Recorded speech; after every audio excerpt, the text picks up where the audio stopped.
Bismillahirrahmanirrahim. Assalamu alaikum viewers. This is Ayatollah Foundation channel. Viewers, as you know, we had completed our 59 sections of Pakistan Penal Code 1860, and the important subject, as I said earlier, that start from chapter 3, and the section also in that chapter, section number 53, the title of that section was punishments. So viewers, will proceed. So viewers, we'll proceed our lecture from the section 60.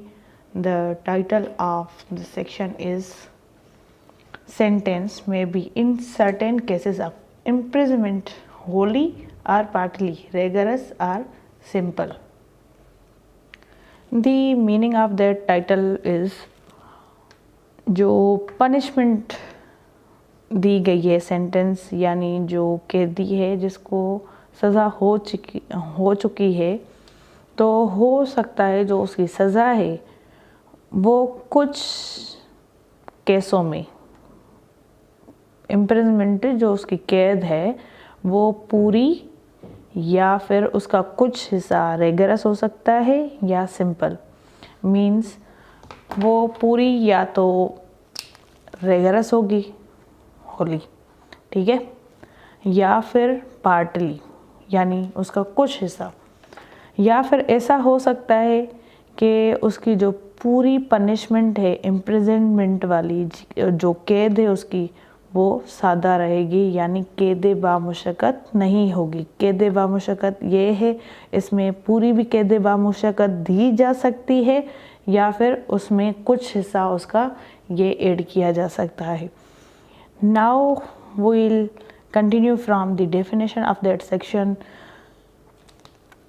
In every case in which an offender is punishable with imprisonment which may be of either description, it shall be competent to the court which sentence such offender to direct in the sentence that such imprisonment shall be wholly rigorous, or that such imprisonment shall be wholly simple, or that any part of such imprisonment shall be rigorous and the rest simple।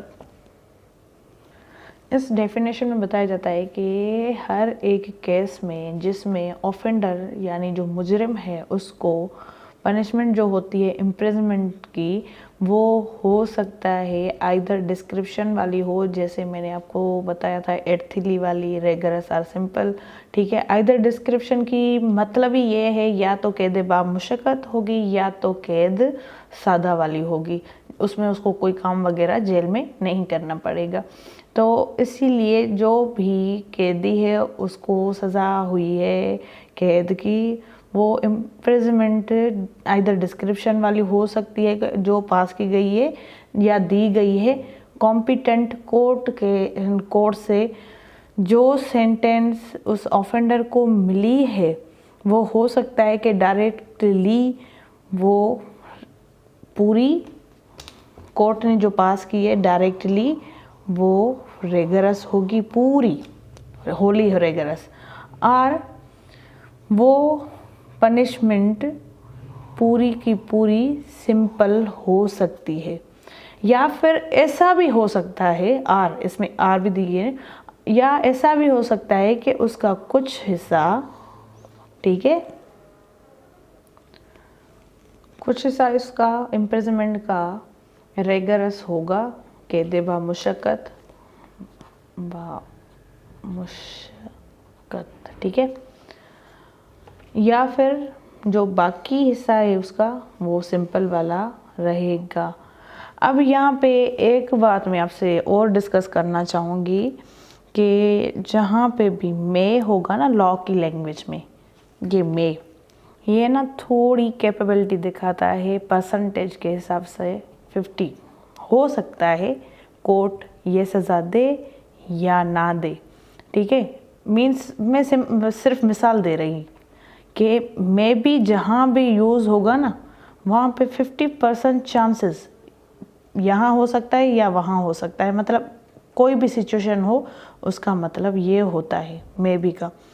अब जहाँ पे भी शैल भी use होगा ना, ये शैल भी ये कोर्ट की तरफ से मैंडेटरी है, लॉ में मैंडेटरी, यानी इसको कोई टाल नहीं सकता।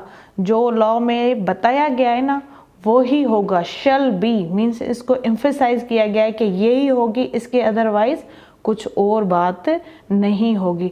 अब इसमें भी यही कहा गया है शैल बी होली रेगरस। अब कुछ केसेस की नौयत ऐसी होती है जिसमें उसको ज़रूरी पूरी की पूरी कैद बामुश्कत दी जाती है या फिर पूरी की पूरी सिंपल होती है। शैल बी का मतलब ये है कि ये ही सज़ा होगी, इसके अलावा कुछ भी नहीं होगी। ये उस चीज़ पे जोर देता है कि इसके अलावा कोई और चांस नहीं है किसी चीज़ को अडॉप्ट करने का या फिर कोई भी लॉ इम्प्लीमेंट करने का। तो ये एक डिफरेंस था मे बी का और शैल बी का जो मैंने आपको बताया। ठीक है, इसमें डाउट्स होते हैं, इसमें कोई डाउट नहीं होता, इसमें जो कहा गया है वैसे ही लॉ को फॉलो करना है। अब ये शैल बी जहाँ कहीं भी यूज़ होगा ना तो हमारे पास यही चांस है कि जो कोर्ट को कहा गया है कोर्ट ने वही करना है और जो कुछ बताया गया है उसको ही फॉलो करना है, अदरवाइज इसके अलावा कुछ भी नहीं करना। ठीक है, ये एक इसमें पॉइंट थी जो मैंने क्लियर कर दी।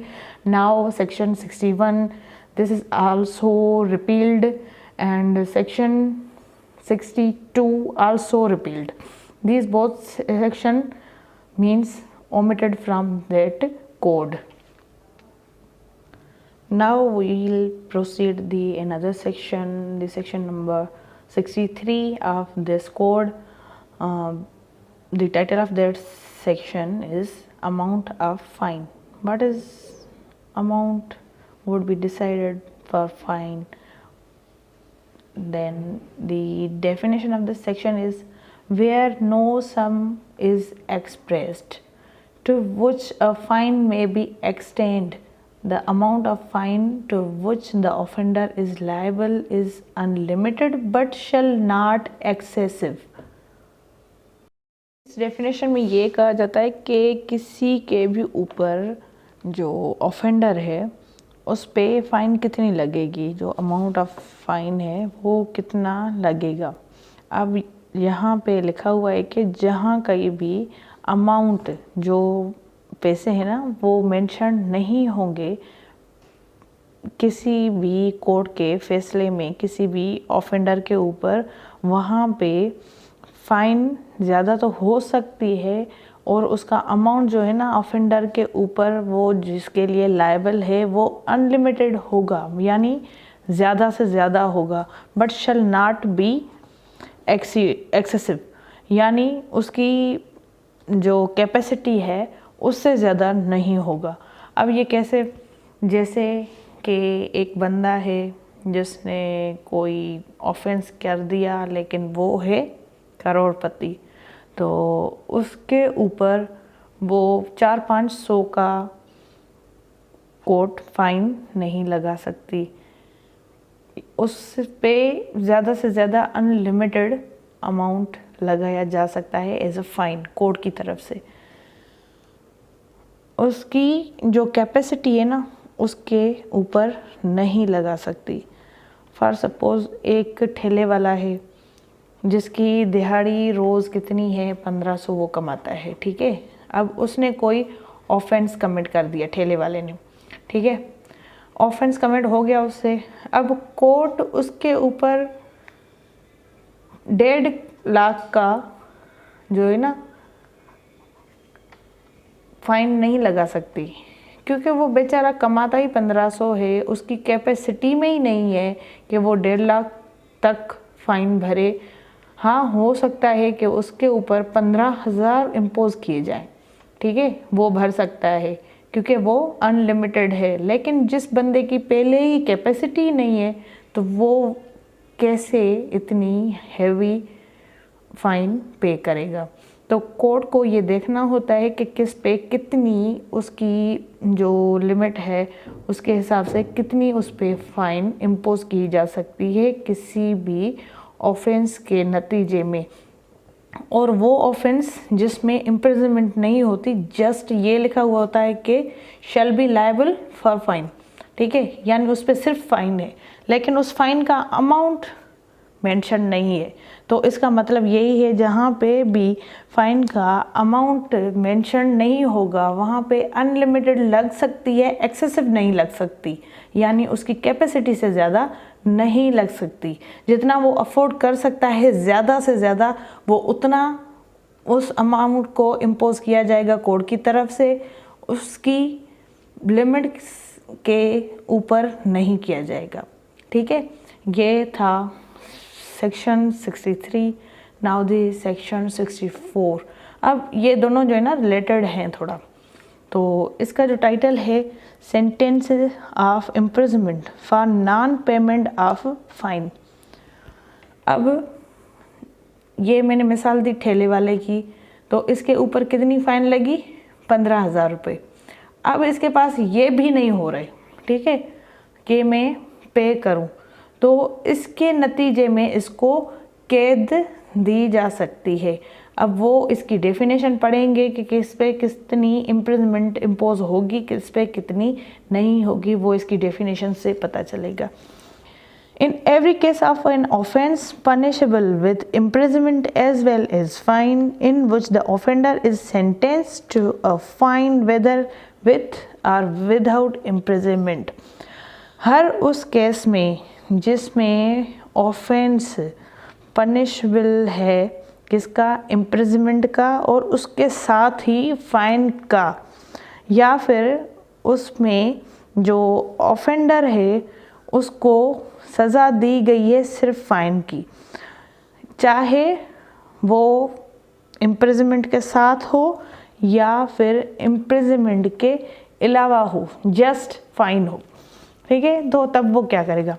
And in every case of an offence punishable with imprisonment और fine or with fine only in which the offender is sentence to be a fine, या फिर ऐसा कोई केस जिसमें ऑफेंस हुआ है पनिशेबल, उसकी जो पनिश है वो इम्प्रिजनमेंट है और या फिर फाइन है, बट फाइन सिर्फ हो सकती है उस केस में ऑफेंडर को सज़ा दी गई है सिर्फ फाइन, ठीक है। यहाँ पे दूसरी कंडीशन। अब इसका थर्ड प्रोविज़न है, वो क्या कहता है? It shall be competent to the court which sentence such offender to direct by the sentence that in default of fine the offender shall suffer imprisonment for a certain term, which imprisonment shall be in excess of any imprisonment to which he may have been sentenced or to which he may be liable under a commutation of a sentence। अब जिसको सज़ा दी है competent court ने offender को, तो वो fine का defaulter है, फ़ाइन पे नहीं कर सकता, तो उस शख्स को सफ़र करना होगा इम्प्रिजनमेंट एक ख़ास मुद्दत के लिए। इसमें बस ये इतना बड़ा सेक्शन है, तो इसमें सादा सादा मिसाल ये दूंगी मैं कि एक बंदा है जिसको इम्प्रिजनमेंट भी मिली है और साथ साथ फ़ाइन भी लगी है, यानी इम्प्रिजनमेंट उसको मिली है 3 साल, ठीक है, 3 ईयर्स, ठीक है। फिर उसके साथ उसके ऊपर 1000 रुपीज़ फ़ाइन भी लगी है, ठीक है। अब जब ये 3 साल वो कंप्लीट कर लेगा, ये एग्जाम्पल है जस्ट, ठीक है, ये 3 साल कंप्लीट कर लेगा, फिर उसको जब कोर्ट वो केस देखेगी, केस को रिहा करने का टाइम है और उसने वो फ़ाइन नहीं भरी, तो ये 1000 उसने नहीं भरा, तो फिर उसको उसी केस में इस फ़ाइन के नतीजे में फिर से सज़ा हो सकती है। अब वो अमाउंट पे डिपेंड करता है कि कितना अमाउंट है, उसका रेशो क्या निकलता है, फिर वो वही सज़ा काटेगा। ज़रूर काटेगा, क्योंकि यहाँ पे भी शैल यूज़ हुआ है। और दूसरी सूरत ये है इसकी कि जस्ट फाइन इम्पोज है, ठीक है, फ़ाइन है। अब फ़ाइन है 10,000 रुपये और बंदे की इतनी कैपेसिटी नहीं है कि वो भरे, या फिर वो डेट जो उसको दी गई थी कोर्ट की तरफ से उसने वो पैसे नहीं दिए। अब इस फ़ाइन के नतीजे में कोर्ट उसको वापस जेल कर सकती है, यानी उसको इम्प्रिजनमेंट में रख सकती है।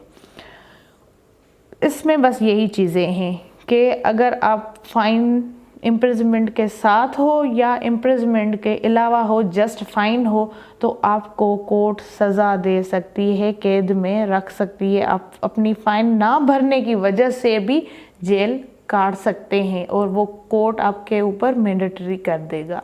ये लॉ में बताया गया है इस सेक्शन के तहत। अब वो कितनी फ़ाइन है कि क्या है, वो आगे जब सेक्शन हम चलेंगे और देखेंगे और पढ़ेंगे उनको, तभी हमें समझ आएगा कि किस चीज़ में कितनी फ़ाइन है तो कितनी सज़ा मिलेगी, और कितनी नहीं दी तो कितनी सज़ा ज़्यादा हो सकती है। ठीक है, ये हम नेक्स्ट अपने लेक्चर यानी सेक्शन में देखेंगे कि उसमें क्या बताया गया है। Now section 65 of Pakistan Penal Code, the title of that section is Limit to Imprisonment for Non-Payment of Fine when Imprisonment and Fine Awardable। अब इसमें क्या कहता है कि लिमिट कितनी हो सकती है इम्प्रिजनमेंट की, जब कोई भी डिफ़ॉल्टर नॉन पेमेंट करता है यानी पे नहीं करता किसको, फ़ाइन को, तब इम्प्रिजनमेंट और फाइन अवॉर्डेबल है उस बंदे को। ठीक है, तो उसमें कितनी लगेगी क्या नहीं लगेगी वो इसमें बताता है कि कितनी लिमिट इस पे लगाई गई है। The definition of that section is the term for which the court directs the offender to be imprisoned in default of payment of a fine shall not exceed 1/4 of the term of imprisonment, which is maximum fixed for the offense, if the offense be punishable with imprisonment as well as fine। अब इसमें बताता है कि जो term है जिसमें court ने बंदे को, जो ऑफेंडर है, उसको इम्प्रिजन्ड किया है डिफ़ॉल्ट किस सूरत में कि उसने फ़ाइन देनी है, पेमेंट देनी है, अब वो नहीं दे सकता जब, तो उसके ऊपर 1/4 लगेगा, 1/4 ऑफ इम्प्रिजनमेंट का टर्म इम्पोज किया जाएगा। अब वो मैक्सिमम जो टर्म है ना उसमें से काटा जाएगा। इसकी मैं मिसाल देती हूँ आपको एक, पहले इसको कंप्लीट करते हैं। जो ऑफेंस है वो पनिशबल है किसका, इम्प्रिजनमेंट का, प्लस में प्लस पॉइंट है इसकी फ़ाइन का, यानी ऐसा ऑफेंस है जिसकी सज़ा है 7 साल, ठीक है, और उसके साथ उसको कितनी मिली है फ़ाइन, मतलब देनी होगी 1500, ठीक है। अब ये 7 साल हैं, इनको हम 4 हिस्सों में डिवाइड करेंगे तो इसका इन पूरे अरसे का जो 1/4 हिस्सा होगा ना, वो इसको फाइन ना देने की सूरत में ज़्यादा इम्प्रिजनमेंट मिलेगी। मीन्स इसका जो बनता है तकरीबन 1.5 साल तक, यानी मेरी मैथ इतनी अच्छी नहीं है लेकिन फिर भी बता रही हूँ। बन रहे हैं 1 साल और 1.5 साल प्लस में जो है ना कुछ इसमें दिन बढ़ रहे हैं, तो तकरीबन 1.5 साल के ऊपर का अरसा बन रहा है इसका 1/4 का इस साल 7 साल में सज़ा के। अगर वो फ़ाइन नहीं भरता तो ये इसका टोटल पीरियड है, मैक्सिमम पीरियड फिक्स्ड है, तो इसका 1/4 क्या है 1.75 ये टाइम पीरियड है इसका 4th पार्ट, ठीक है। अब ये फ़ाइन नहीं देता तो फिर ये लगेगा इसके ऊपर एनी हाउ, और उस जुर्म की सज़ा जिसमें इम्प्रिजनमेंट भी है और फ़ाइन भी है, तब ये कैलकुलेशन निकलती है। Now the section 66 description of imprisonment for non payment of fine. अब डिस्क्रिप्शन ऑफ इम्प्रिजनमेंट कब हो सकती है, जब वो नॉन पेमेंट ऑफ फाइन करे। The definition of this section is the imprisonments which the court imposes in default of payment of a fine may be of any description to which the offender might have been sentenced for the offense. अब जो imprisonment किसी भी court की तरफ से उस बंदे के ऊपर इम्पोज की गई है इस सूरत में कि वो डिफ़ॉल्टर है किसका, फाइन पेमेंट का, और उसको डिस्क्रिप्शन वाली यानी रेगरस या सिंपल दी जा सकती है ऑफेंडर को सेंटेंस जो उसने ऑफेंस किया है। अब फॉर सपोज़ उसने एक तो नॉन पेमेंट की है और उसके पास अब पैसे नहीं हैं देने के लिए, तो वो उसके ऊपर पहले से ही क्या है, इम्पोज्ड है इम्प्रिजनमेंट आइदर डिस्क्रिप्शन वाली, तो उसके ऊपर डिस्क्रिप्शन वाली कोर्ट लगा सकती है। हो सकता है कि उसको ऐसा कोई हुनर आता हो जो उससे कोर्ट काम का हुक्म दे कि आप जेल में बैठ के भी ये हुनर कर सकते हैं, यानी उसकी मशक्क़त कर सकते हैं और आप अपनी जो नॉन पेमेंट आपने की है उसको कंप्लीट करने के लिए। ठीक है, इसका ये भी मतलब है, ये मतलब है कि आपको अगर कोई हुनर आता है तो आप वहाँ जेल में बैठ के भी सर्व कर सकते हैं जब कोर्ट आपको कोई भी डिस्क्रिप्शन वाली सज़ा देती है। सो वीवर्स, ये आज तक इतना काफ़ी है। सेक्शन 66 तक हमने कंप्लीट किया। Now I request you to share, like, subscribe my channel and give me comments on these lectures that I'll improve my skill related to that lecture. So thank you so much. अल्लाह हाफिज़। अल्लाह आपका हामी और नासिर। अपनी दुआओं में मुझे याद रखें।